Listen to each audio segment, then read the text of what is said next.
안녕하십니까? 인생의 복잡한 문제들을 말씀으로 단칼에 해결해주는 김종근 목사의 쾌도 남마입니다.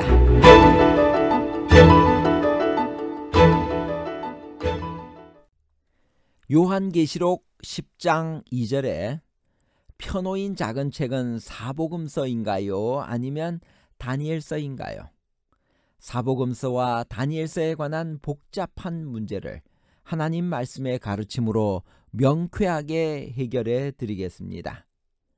누가 하늘에서 내려왔으며 그 모습은 어떠했나요?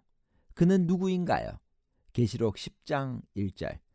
내가 또 보니 힘센 다른 천사가 구름을 입고 하늘에서 내려오는데 그 머리 위에 무지개가 있고 그 얼굴은 해 같고 그 발은 불기둥 같으며. 여기서 힘센 다른 천사란 계시록 9장의 네 천사와는 다른 천사입니다. 그 머리 위에 무지개가 있고 얼굴은 해 같고 그 발은 불기둥 같은 강력한 한 천사가 구름을 입고 하늘에서 내려옵니다. 묘사된 용어들은 그리스도를 표상할 때 쓰이는 어휘들입니다. 성경에서 그리스도는 항상 구름과 함께 나타납니다. 머리 위에 무지개도 신성의 표시입니다. 그것은 언약의 상징입니다. 해 같은 얼굴도 그리스도의 상징입니다. 불기둥 같은 발도 그리스도를 나타냅니다. 두아디라 교회에 말씀하시는 분은 그 발이 빛난 주석과 같은 하나님의 아들이었습니다. 그러므로 이 힘센 천사는 그리스도 혹은 그리스도의 권세를 위임받은 강력한 천사로 볼 수 있습니다.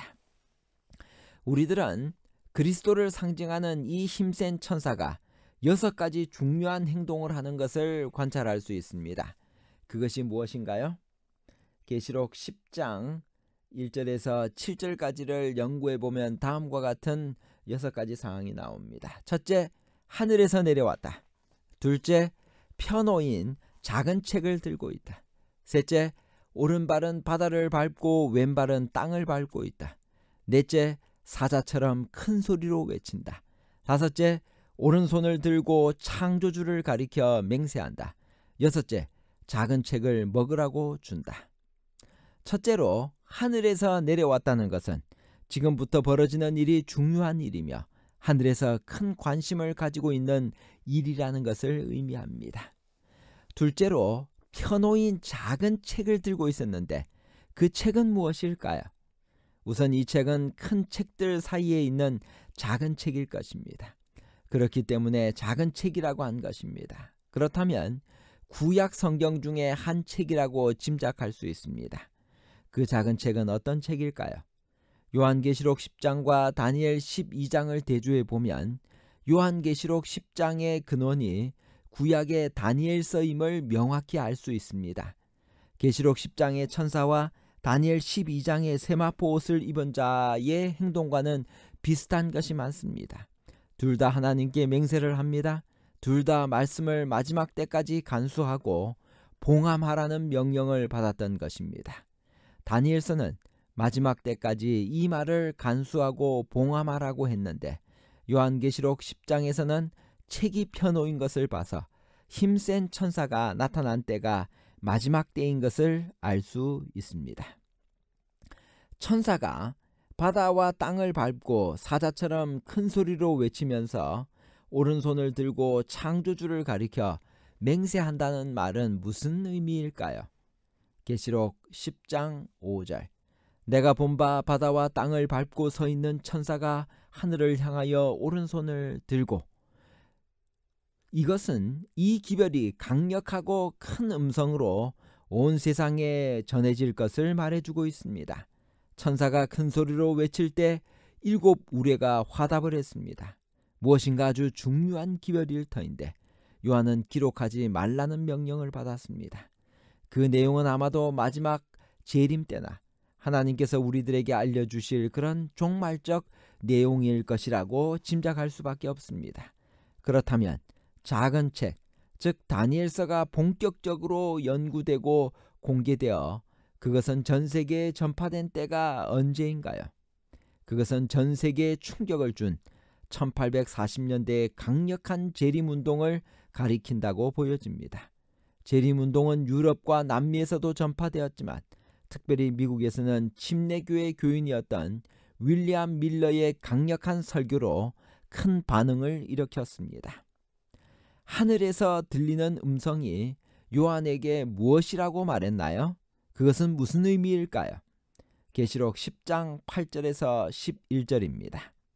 하늘에서 나서 내게 들리던 음성이 또 내게 말하여 이르되 내가 가서 바다와 땅을 밟고 서 있는 천사의 손에 펴 놓인 두루마리를 가지라 하기로 내가 천사에게 나아가 작은 두루마리를 달라 한즉 천사가 이르되 갖다 먹어버리라. 내 배에는 쓰나 내 입에는 꿀같이 달리라 하거늘 내가 천사의 손에서 작은 두루마리를 갖다 먹어버리니 내 입에는 꿀같이 다나 먹은 후에 내 배에서는 쓰게 되더라. 그가 내게 말하기를 내가 많은 백성과 나라와 방언과 임금에게 다시 예언하여야 하리라 하더라. 하늘에서 들리는 음성은 요한에게 펴놓인 작은 책을 가져가라고 하였고 천사에게 그 책을 달라 한즉 천사는 가져가 먹어버리라고 했습니다. 이 책은 무엇이며 먹어버리라는 말은 무슨 의미일까요? 이것이 우리가 풀어야 할 수수께끼입니다. 작은 책은 우리가 조금 전 살펴보았듯이 구약의 다니엘서입니다. 펴놓였다는 것을 봐서 한때는 봉함되었던 책이었을 것이고 구약 성경 중에서 마지막 때까지 봉함하라고 명령을 받은 책은 다니엘서밖에 없기 때문입니다. 먹어버리라는 말은 에스겔 3장 1절에서 3절에 나오는 비유와 비교해서 이해해야 합니다. 하나님께서 에스겔에게 먹이신 두루마리는 하나님의 말씀이 분명합니다. 그것을 먹고 가서 이스라엘에게 고하라고 하셨기 때문입니다. 그러므로 말씀을 먹는다는 말은 말씀을 깊이 이해하고 해석한다는 뜻입니다. 그러므로 이 구절을 해석하면 다음과 같이 될 것입니다. 요한이 천사의 손에서 다니엘서를 받아 연구하여 해석하고 널리 전하였는데 처음에는 달콤한 기별이었으나 후에는 큰 실망, 쓰게 됨을 가져오게 되었다. 그래서 그 책의 내용을 다시 해석하여 전하지 않으면 안 되었다. 처음 먹을 때는 달콤했으나 후에는 쓰게 되어서 다시 예언해야 한다고 했습니다. 언제 이러한 사건들이 일어났나요? 계시록 10장 10절 11절 내가 천사의 손에서 작은 두루마리를 갖다 먹어버리니 내 입에는 꿀같이 다나 먹은 후에 내 배에서는 쓰게 되더라. 그가 내게 말하기를 내가 많은 백성과 나라와 방언과 임금에게 다시 예언하여야 하리라 하더라. 이미 우리가 연구한 대로 계시록 10장의 사건은 6째 나팔을 분 후에 일어난 일입니다. 즉 1840년에 끝나는 연월 일시의 사건 전후에 발생할 일입니다.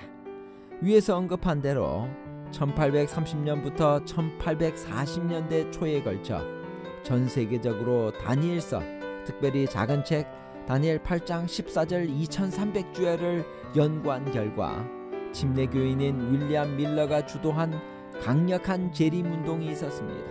그리고 1844년 10월 22일에 예수님께서 이 지상에 재림하실 것이라고 그 말씀을 잘못 해석했던 것입니다. 그들의 이 말씀, 예수님이 재림한다고 하는 말씀이 그들의 입에는 꿀과 같이 달았지만 그날 예수님이 오시지 않음으로 말미암아 그들은 내 배에서는 쓰게 되더라 라고 하는 심한 고통을 느끼게 된 것입니다. 그러나 일단의 사람들은 깊은 성경 연구를 통하여 다니엘서가 말한 성소의 정결은 이 세상의 멸망이 아니라 하늘 성소의 정결, 즉 그리스도가 하늘 지성소에 들어가는 것을 의미함을 깨닫게 되었습니다. 그리고 하늘에서 예수님이 조사 심판을 하고 계신다고 하는 사실을 깨닫게 된 것입니다. 그래서 성소의 진리가 다시 큰 관심을 끌게 되었으며 세상을 향하여 다시 예언하지 않으면 안 되었던 것입니다. 결론입니다. 첫째, 요한계시록 10장 1절의 힘센 천사는 그리스도 혹은 그리스도의 권세를 위임받은 강력한 천사로 볼 수 있습니다. 둘째, 말씀을 먹는다는 말은 말씀을 깊이 이해하고 해석한다는 뜻입니다. 셋째, 요한이 천사의 손에서 다니엘서를 받아 연구하여 해석하고 널리 전하였는데 처음에는 달콤한 기별이었으나 후에는 큰 실망을 가져오게 되었습니다. 그래서 그 책의 내용을 다시 해석하여 전하지 않으면 안 되었습니다. 감사합니다.